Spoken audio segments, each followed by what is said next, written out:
So I'm sat here in the beautiful Austrian mountains with Dr. Peter Haberl, who has been to 10 Olympic Games with various USA teams and other nationalities as well. USA teams as of right now, yes. USA teams, yes.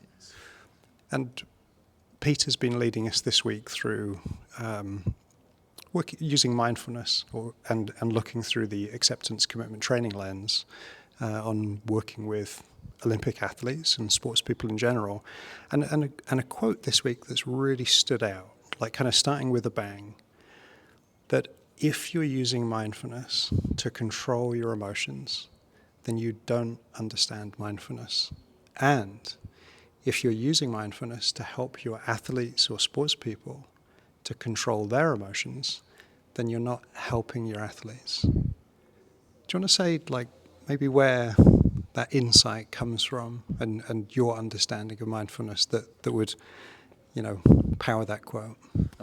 Yeah, sure. I'll be glad to address that. Obviously, that is perhaps somewhat of a radical statement. I wouldn't be surprised if it's a statement that rubs some folks the wrong way. It's a statement that on some level contradicts some of the research papers that are out there. The statement really comes from sort of lived experience, at the Olympic Games, working with athletes. And it also comes from reading the literature and taking a very close look at the definition of mindfulness in the Western research, so to speak.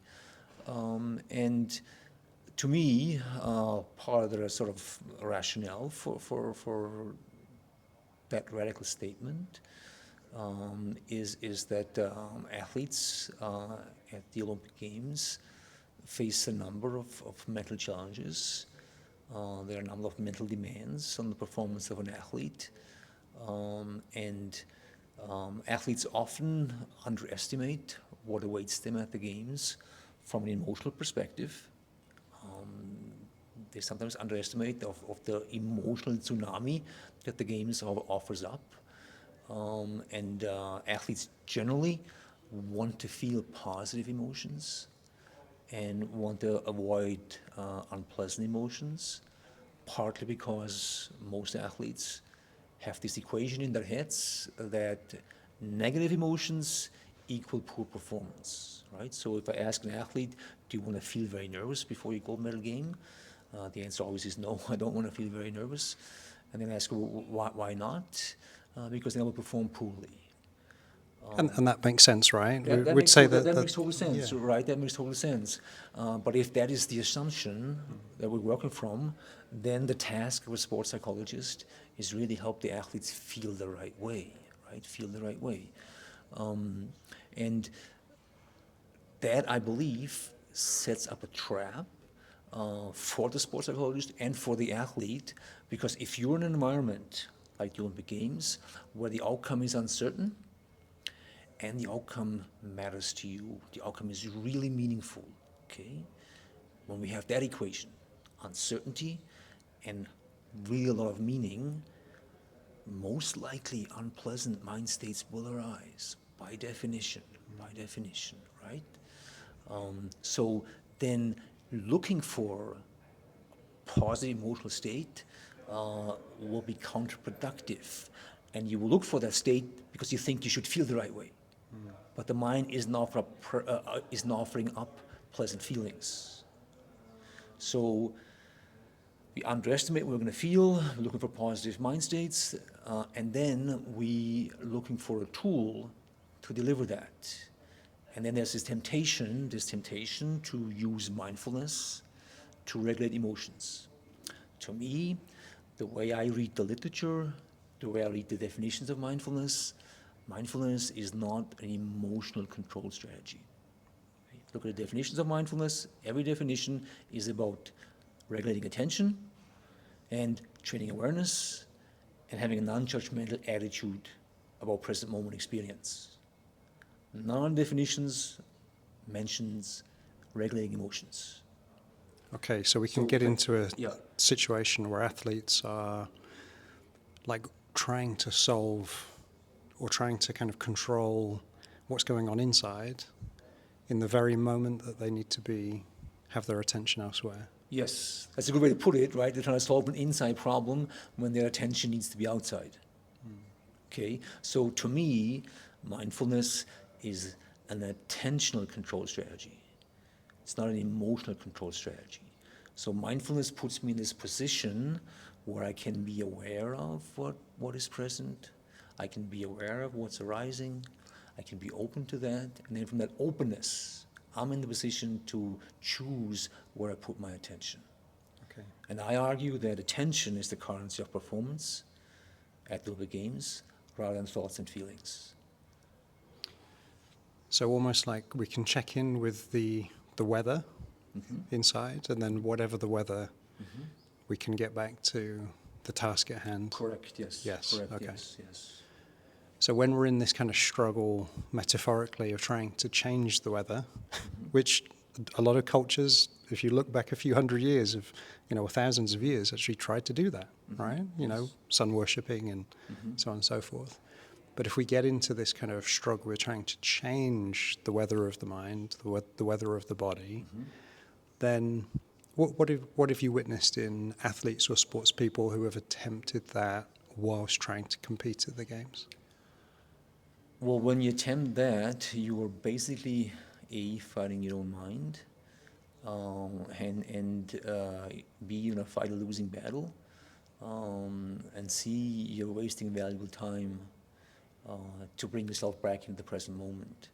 Because truth be told is again, this comes from this personal experience of having worked with athletes at the games and having kind of looked at athletes talk about their experience at the games through interviews or autobiographies.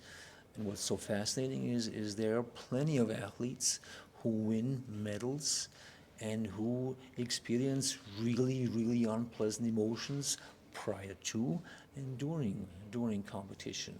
So which to me, again, so bolsters this argument that it is not emotions that drive performance in that setting necessarily. Yes, of course, emotions can impair performance when they steal your attention. The real key driver in that space is the ability to be in the present moment. Yeah, beautifully put. I've been noticing, just as a general kind of cultural, you could even say kind of pop psychology movement to like the ultimate antidote to, bad feelings, feelings you don't want, is to do what you can to move towards flow. Yes. To move into a flow state. So, if you have fear inside you or anxiety inside you, try to take steps to move towards flow. Like, what do you make of that in your experience? Well, when it comes to flow, I'm a bit of a disciple of the great Ken Ravizza, who originally was really a big fan of that concept, but then again, through his experience in working with athletes in high-performance settings, came to understand that state is actually really, really elusive in moments where so much is on the line. So flow is a wonderful state of being, right? If you happen to be in it, wonderful, enjoy it. But this idea of I need to get into flow at the Olympic Games, again, to me, sets up a mental trap because you're grasping for a particular state of mind. Mindfulness says that every state of mind is a special state. Okay, every state of mind is a special state. So I may be really nervous and that's super uncomfortable. That's a special state. And I can be with that special state. This is what mindfulness would say. You can be aware of that special state, right? And with that awareness, you can then take charge of your attention.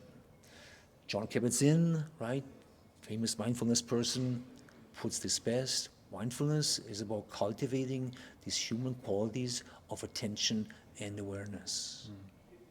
That's what mindfulness is about. It's not about regulating your emotions. Okay. So for everyone who watches this, you don't have to be in flow to perform really well if you do happen to go to the Olympics or elsewhere.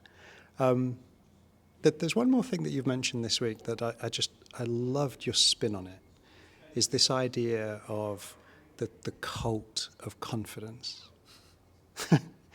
And I'd never heard it that way before. And tell me a bit more about that.